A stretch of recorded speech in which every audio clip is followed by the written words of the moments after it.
Excuse me, hello, আপনি আমার parking এ গাড়ি পার্ক করেছেন কি করে? ওটা তো আপনার একার পার্কিং নয়, ওটা আমারই পার্কিং। গাড়িটা ওখান থেকে সরিয়ে দিন। দেখুন আপনি প্রথমত ভদ্রভাবে কথা বলুন, ঠিক আছে? আর ওটা আপনার একার পার্কিং নয়। আমি এখন অভদ্র আপনি করলাম, চুপচাপ ওখান থেকে গাড়িটা সরিয়ে দিন। দেখুন আপনি একটা মেয়ে হয়ে এরকম করে আমার গায়ে হাত তুলতে পারেন না, এটাকে অসভ্যতামি বলে। লিসেন, এই হোটেলটা আমার দাদার, তো গাড়িটা এখান থেকে সরিয়ে দিন। আমার দাদাকে যদি কল করতে হয় তাহলে জিনিসটা অনেক বাজে দিকে যাবে। আচ্ছা, এই হোটেলটা আপনার দাদার? আমি এখন এই হোটেলের ভেতরেই যাচ্ছি, আপনি ডাকুন আপনার দাদাকে, দেখি কি করতে পারে।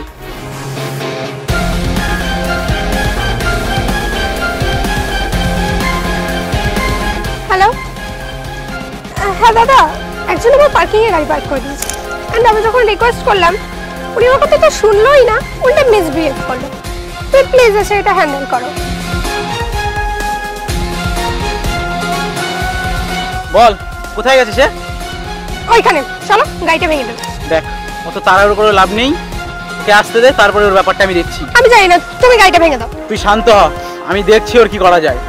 একটু ওয়েট কর। এই যে এই 1.5 ফুটি আমার এটা, এই গ্রামের ভূতটাই। স্যার আপনি এখানে? আপনি আসবেন আগে তো আমাকে জানাননি আপনি।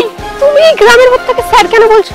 হ্যাঁ ঈশান, এই হোটেলে কিছু কাজ ছিল আমার আজকে, তাই জন্য এসেছিলাম। তুমি স্যার কেন বলছো? তুই কার সম্বন্ধে কি বলছিস জানিস? তুই জানিস উনি কে? উনি এই হোটেলের ওনার, আর আমি ওনার আন্ডারেই এই হোটেলে কাজ করি। ঈশান, এটা কি হয়? স্যার এটা আমার বোন হয়। ক্ষমা চা স্যারের কাছ থেকে এখনই। সরি। ভালো করে ক্ষমা চা। I am so sorry. তোকে এতদিন আমি যার কথা বলছিলাম তুই জানিস সেটা কে? উনি ওটা, উনি আমার ইন্সপিরেশন, আর ওনার ছোট থেকে বড় হওয়ার জার্নিটা আমি নিজের চোখে দেখেছি। স্যার ওর হয়ে আমি আপনার কাছ থেকে ক্ষমা চেয়ে নিচ্ছি। না না ঈশান, ও তোমার বোন হয় মানে আমারও বোন হয়। আর বোন, তোমাকে তো আমি ক্ষমা করে দিয়েছি, কিন্তু তোমরা শহরের মেয়েরা গ্রামের ছেলেদেরকে এত ছোট করে কেন দেখো? আর তোমরা আমাদের পোশাক দেখে আমাদেরকে জাজ করছো। আজকে এই গ্রামের গে ভূত এগুলো আছে বলেই না তোমরা খুব সহজেই খাবারগুলো বাড়ির সামনে পেয়ে যাচ্ছ। তোমরা তো বাড়ি থেকে বেরিয়ে মলে চলে যাও, খাবারগুলো ওখান থেকে পেয়ে যাও। তুমি জানো একটা ফসল ফলাতে কত সময় লাগে? এই গে ভূতগুলো একটা বছর পরিশ্রম করে এই ফসলগুলো ফলায়, দিন রাত মেহনত করে, তারপরে সেই খাবারটা তোমাদের মুখে তুলে দেয়।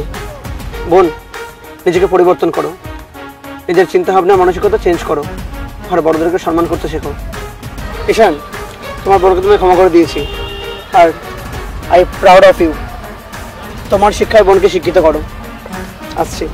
স্যার